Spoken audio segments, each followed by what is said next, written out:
নমস্কার। পরম পূজ্য আচার্য রজনীশের বক্তব্য অনুযায়ী ধর্ম কী সেটা জানব। তারই লিখিত গ্রন্থ मैं धार्मिकता सिखाता हूँ धर्म नहीं।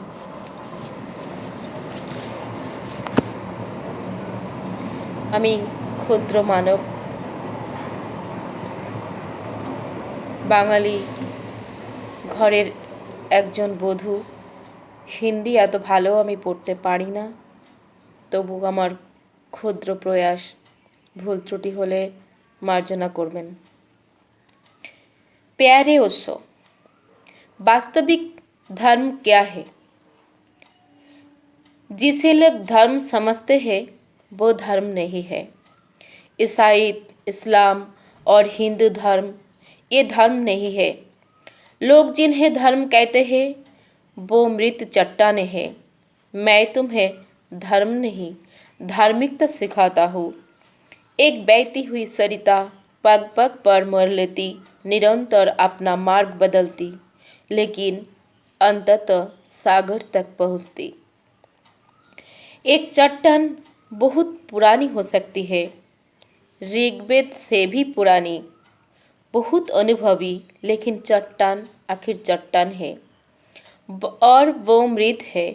वो मौसम के साथ बदलते नहीं, अस्तित्व के साथ गति नहीं करती, उसमें प्रवाह नहीं, प्राण नहीं, वो बस पड़ी रहती है। क्या कभी तुमने किसी चट्टान के भीतर कोई गीत और कोई नृत्य उमंगते देखा है? मेरी दृष्टि में तो धर्म एक गुण है, गुणवत्ता है, कोई संगठन नहीं, संप्रदाय नहीं। ये सारे धर्म जो दुनिया में है और उनकी संख्या कम नहीं है। पृथ्वी पर कोई 300 धर्म है, वो सब मुर्दा चट्टाने हैं।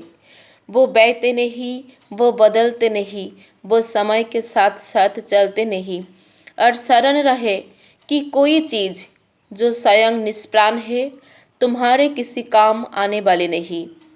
हाँ, अगर तुम उनसे अपनी कब्र ही निर्मित करना चाहते तो अलग बात है, शायद फिर वो पत्थर उपयोगी सिद्ध हो सकते हैं। ये सभी तथाकथित धर्म तुम्हारे लिए कब्रें खोदते रहे हैं, तुम्हारे प्रेम की, तुम्हारे आनंद की और तुम्हारे जीवन की सब तरह से नष्ट करने के काम में संलग्न रहे हैं। और ईश्वर के बारे में, स्वर्ग नरक के बारे में, पुनर्जन्म और न जाने कैसे कैसे व्यर्थ बातों के विषय में वो तुम्हारी खोपड़ी में रंगीन कल्पनाएं, मनमोहक भ्रम और भ्रांत धारणाओं का कूड़ा करकट भरते रहे हैं। मेरा तो भरोसा है प्रवाह में, परिवर्तन में, गति में, क्योंकि यही जीवन का स्वभाव है। ये जीवन केवल एक स्थायी चीज को जानता है और वो है सतत परिवर्तन। सिर्फ परिवर्तन ही कभी परिवर्तित नहीं होता, अन्यथा हर चीज बदल जाती है। कभी पतझड़ आ जाता है और वृक्ष नग्न हो जाती है, सारी पत्तियां चुपचाप बिना शिकायत के गिर जाती है और शांतिपूर्वक पुनः उसी मिट्टी में विलीन हो जाती है जहाँ से वो आई थी। नील आकाश में बाहें फैलाए नग्न खड़े वृक्षों का एक अपना ही सौंदर्य होता है। उनके हृदय में एक गहन आशा और आस्था अवश्य होती होगी, क्योंकि वो जानते हैं कि जब पुरानी पत्तियां झड़ती है तो नई आती ही होंगे और जल्दी ही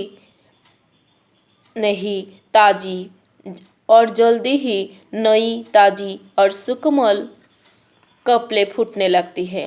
धर्म एक मृत संगठन नहीं, संप्रदाय नहीं, वरन एक तरह की धार्मिकता होनी चाहिए, एक ऐसी जीवंत गुणवत्ता जिसमें समाहित है सत्य के साथ होने की क्षमता, प्रामाणिकता, सहजता, स्वाभाविकता, प्रेम से भरे हृदय की धड़कनें और समग्र अस्तित्व के साथ मैत्रीपूर्ण लयबद्धता, इसके लिए किन्हीं धर्मग्रंथों और पवित्र पुस्तकों की आवश्यकता नहीं है।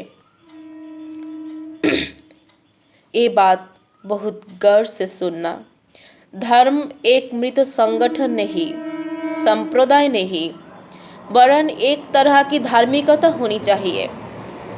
एक ऐसी जीवंत गुणवत्ता जिसमें समाहित है सत्य के साथ होने की क्षमता, प्रामाणिकता, सहजता, स्वाभाविकता, प्रेम से भरे हृदय की धड़कनें और समग्र अस्तित्व के साथ मैत्रीपूर्ण लयबद्धता। इसके लिए किन्हीं धर्मग्रंथों और पवित्र पुस्तकों की आवश्यकता नहीं है। सच पूछो तो कोई पवित्र शास्त्र नहीं है जिन्हें धर्म ग्रंथ कहा जाता है, वो श्रेष्ठ साहित्यों की श्रेणी में गिने जाने लायक भी सिद्ध नहीं होते। ये तो अच्छा है कि कोई उन्हें पढ़ता नहीं, क्योंकि वो गंदी अश्लीलता से भरे पड़े हैं। सच्ची धार्मिकता तो मसीहा व उद्धारकों, पवित्र ग्रंथों, पादरियों, पोपों और चर्चों की कोई आवश्यकता नहीं है, क्योंकि धार्मिकता तुम्हारे हृदय की खिलावट है। वो तो स्वयं की आत्मा है, अपनी ही सत्ता के केंद्र बिंदु तक पहुँचने का नाम है। और जिस क्षण तुम अपने अस्तित्व के ठीक केंद्र पर पहुँच जाते हो, उस क्षण सौंदर्य का, आनंद का, शांति का और आलोक का विस्फोट होता है। तुम एक सर्वथा भिन्न व्यक्ति होने लगते हो। तुम्हारे जीवन में जो अंधेरा था वो तिरोहित हो जाता है और जो भी गलत था वो विदा हो जाता है। फिर तुम जो भी करते हो वो परम सजगता और पूर्ण समग्रता के साथ होता है। मैं तो बस एक ही पुण्य जानता हूँ और वो है सजगता। काश पूरी धरती पर यदि धार्मिकता फैल सके तो सारे धर्म विदा हो जाएगा। काश पूरी धरती पर यदि धार्मिकता फैल सके तो सारे धर्म विदा हो जाएगा और ये मनुष्य जाति के लिए एक महान वरदान होगा। जब मनुष्य केवल मनुष्य होगा, न ईसाई, न मुसलमान, न हिंदू, ये विभाजन, ये सीमाएं, ये भेद पूरे इतिहास में हजारों हजारों युद्धों के कारण बने हैं। यदि तुम पीछे लौटकर मनुष्य की अतीत पर नजर डालो तो तुम्हें यह कहना ही पड़ेगा कि अतीत में हम विकसित ढंग से जीते रहे हैं। परमात्मा के नाम पर मंदिर, मस्जिद और गिरजों के नाम पर, सिद्धांतों के नाम पर जिनका कोई प्रमाण भी नहीं है, उन सब के नाम पर आदमी आदमी का खून बहाता रहा है। इस संसार में अभी तक वास्तविक धर्म घटित ही हुआ नहीं। जब तक धार्मिकता की हवा पैदा नहीं होती और मनुष्यता उस हवा में, उस वातावरण में नहीं डूब जाती, तब तक वास्तविक धर्म पैदा नहीं हो सकता।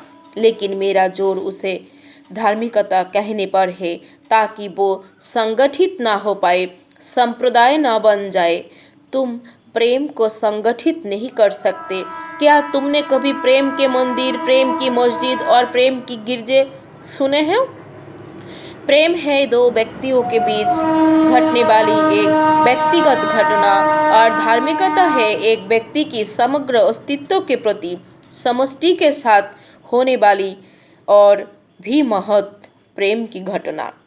जब कोई व्यक्ति संपूर्ण अस्तित्व के साथ इन वृक्षों, पर्वतों, तारों, सरिताओं और सागरों के प्रेम में पड़ जाता है, तब पहली दफे वो जानता है कि प्रार्थना क्या है। वो शब्दातीत है। हृदय में एक गहन नृत्य सा उमंग उमड़ता है और कोई संगीत सा उठता है जिसमें स्वर नहीं है, कोई ध्वनि नहीं है। वो पहली बार उस सत्सत का, उस अमृत का अनुभव करता है जो हर परिवर्तन में हमेशा मौजूद रहता है और जो जीवन को सदा ताज़ा और फिर नवीन करता जाता है। कोई भी व्यक्ति जो हिंदू, मुस्लिम, जैन, ईसाई और बौद्ध इन सारे मतों के छोड़कर प्रामाणिक रूप से धार्मिक हो जाता है वो पहली बार अपनी निजता की घोषणा करता है।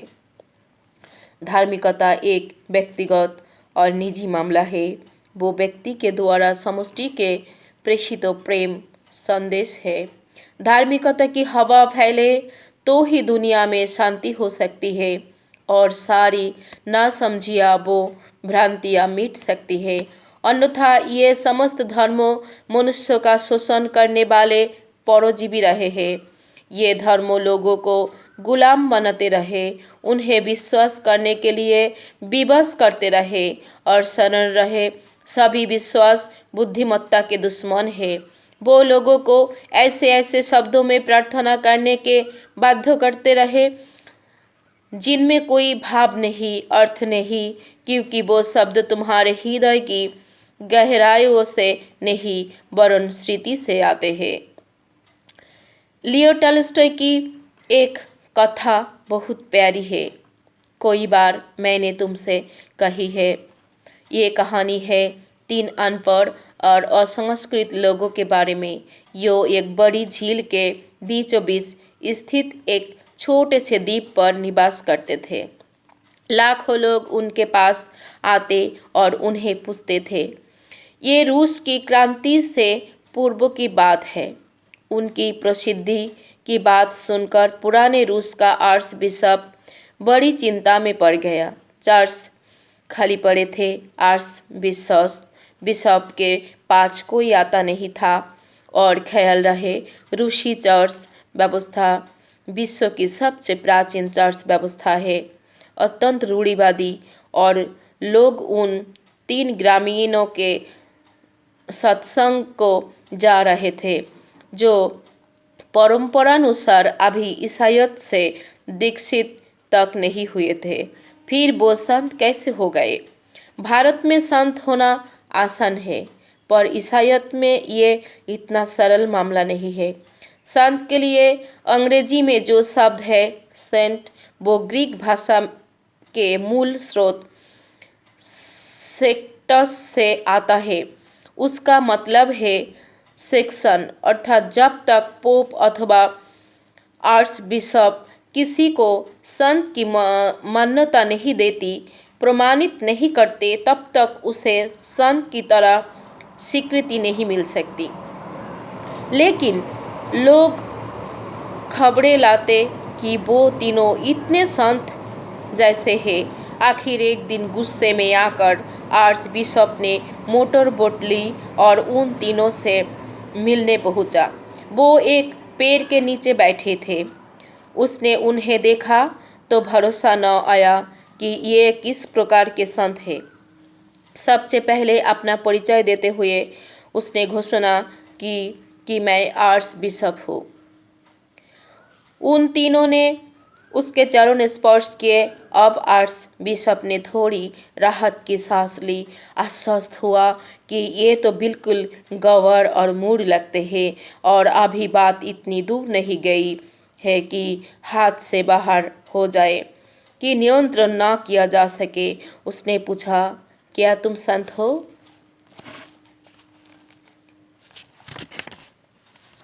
वो एक दूसरे की तरफ ताकने लगे और बोले, क्षमा करें, हमने तो कभी ये शब्द ही नहीं सुना।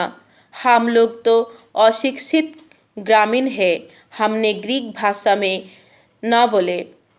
कृपया सीधे सीधे कहे कि आपका क्या अभिप्राय है। हे भगवान, आर्च बिशप ने कहा, तुम्हें ये तक मालूम नहीं कि संत का क्या अर्थ होता है? अच्छा चलो ये बताओ कि तुम लोगों को ईसाई प्रार्थना भी आती है या नहीं? वो फिर एक दूसरे को देखने लगे और एक दूसरे को कहनी मारने लगी, जैसे ईसाई से कह रहे हैं, तू बता, तू जवाब दे। ये देख आर्च बिशप की हिम्मत और बढ़ गई। वो अकड़ कर बोला, मुझे बताओ कि तुम्हारी प्रार्थना कैसी है। उन्होंने निवेदन किया है, हम बिल्कुल अनपढ़ हैं। हम ईसाई प्रार्थना तो नहीं जानते, मगर हमने अपनी खुद की एक छोटी सी प्रार्थना गढ़ ली है। ये सुनकर आर्च बिशप की हंसी आ गई। उसने कहा, कोई अपनी प्रार्थना भी बनाता है क्या? अरे प्रार्थना तो चर्च के द्वारा बताई हुई होनी चाहिए, चर्च से अधिकृत होनी चाहिए। फिर भी जरा सुनो तो, आखिर तुम्हारी प्रार्थना है कैसी? वो बड़ी शर्मिंदगी और घबराहट महसूस करने लगे। अंततः एक ने कहा, चूंकि आप पूछ रहे हैं तो हम इनकार भी नहीं कर सकते, पर हमारी प्रार्थना कुछ खास प्रार्थना जैसी नहीं है। हमने सुना है कि परमात्मा की 3 रूप है, परम पिता ईश्वर, पवित्र आत्मा और ईश्वर पुत्र ईसा मसीह। सो हमने अपनी खुद की प्रार्थना बनाने की सोची। बड़ी सरल सी प्रार्थना है हमारी, तुम 3 हो, हम 3 है, हम पर कृपा करो। आर्स बिशप बोला, मूर्खो, तुम सोचते हो ये प्रार्थना है? मैं तुम्हें चर्च के द्वारा मान्यता प्राप्त प्रार्थना सिखाऊंगा। लेकिन प्रार्थना अत्यंत लंबी और क्लिष्ट थी। उसे सुनकर वो तीनों एक साथ बोल पड़े, इतनी लंबी प्रार्थना हमें याद न रहेगी। हम अपनी पूरी कोशिश करेंगे, लेकिन कृपा कर इसे एक बार और दोहरा दीजिए। फिर उन्होंने उसे तीसरी दफ़ा भी दोहराने की विनती की, क्योंकि प्रार्थना वास्तव में कठिन थी। यदि हम शुरुआत याद रखते तो अंतिम हिस्सा भूल जाते हैं। अगर अंत स्मरण हो जाता है तो प्रारंभ भूल जाता है, और यदि किसी तरह आदि और अंत दोनों कंठस्थ कर लेते हैं तो मध्य विस्तृत हो जाता है। आर्स बिशप ने कहा, तुम्हें शिक्षा की आवश्यकता है। वो बोले, हम लिख नहीं सकते, वरना हम अपनी प्रार्थना लिख लेते। हम अपनी तरफ से भरसक प्रयत्न करेंगे, बस केवल एक बार और बता दीजिए। आर्स बिशप अत्यंत प्रसन्न था कि उसने 3 मूर्खों को, जो लाखों लोगों द्वारा पूजे जा रहे थे, उन्हें परिवर्तित कर लिया, ईसाई बना लिया। उसने तीसरी बार प्रार्थना दोहराई। उन लोगों ने फिर उसके पैर छुए और वो अपनी मोटर बोट ले वापस लौट पड़ा। जब वो झील के मध्य में ही था कि तभी उसने एक बड़े से बवंडर को अपनी ओर आते देखा। वो भरोसा न कर सका कि ये क्या हो सकता है। डर के मारे वो ईश्वर से प्रार्थना करने लगा।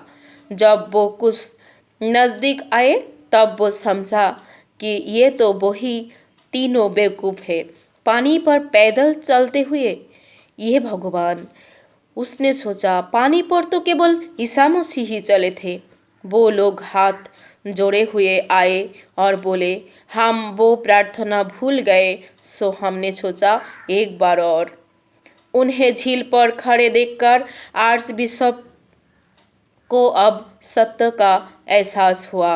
कुछ समझ आई। उसने कहा, नहीं, तुम्हें मेरी प्रार्थना की ज़रूरत नहीं है, तुम अपनी ही प्रार्थना करो, वो ही ठीक है, क्योंकि मैं जिंदगी भर से इसे कर रहा हूँ और रूस के इस पारंपरिक चर्च में सर्वोच्च पद पर पहुँच गया हूँ, किंतु मैं पानी पर नहीं चल सकता। ऐसा लगता है कि परमात्मा तुम्हारे साथ है, तुम्हारी प्रार्थना सुन ली गई है, तुम जाओ और अपनी प्रार्थना जारी रखो। वो बड़े खुश हुए और कहने लगे कि हम आपके बहुत अनुग्रहित हैं, क्योंकि वो लंबी प्रार्थना तो हमारे प्राण ही ले लेती। ये कथा बड़ी प्रीतिकर है, जो कहती है कि रूढ़िवादी और दकियानुसी धर्म मर चुके हैं। धार्मिकता तुम्हारे हृदय में से एक सुगंध की भांति उठती। इस समुचे अस्तित्व के प्रति अर्पित तुम्हारे प्रेम के फूल की सुवास धार्मिक व्यक्ति के लिए ईश्वर भी अनावश्यक है, क्योंकि ईश्वर एक अप्रमाणित परिकल्पना है और कोई भी प्रामाणिक रूप से धार्मिक आदमी किसी अप्रमाणित चीज़ की स्वीकार नहीं कर सकता। वो तो केवल उसे ही स्वीकार करता है जो वो स्वयं अनुभव करता है। और तुम क्या अनुभव करते हो? ये सांस, ये हृदय की धड़कन, ये अस्तित्व की सांस भीतर खींच रहा है और बाहर छोड़ रहा है। अस्तित्व ही प्रतिपल तुम्हें जीवन प्रदान किए चला जाता है, लेकिन तुमने कभी इन वृक्षों की तरह नहीं निहारा। तुमने कभी फूलों और उनके सौंदर्य में गौर से नहीं झांका, और ना तुमने कभी ये सोचा कि वो दिव्य है। सच पूछो तो ये अस्तित्व ही एकमात्र परमात्मा है, जो है वो दिव्य है। ये संपूर्ण अस्तित्व भगवत्ता से पूर्ण है। यदि तुम धार्मिकता से ओतप्रोत हो तो सारा अस्तित्व तत्क्षण भगवत्ता से आतुरित हो जाता है। मेरी दृष्टि में यही धर्म है। नमस्ते।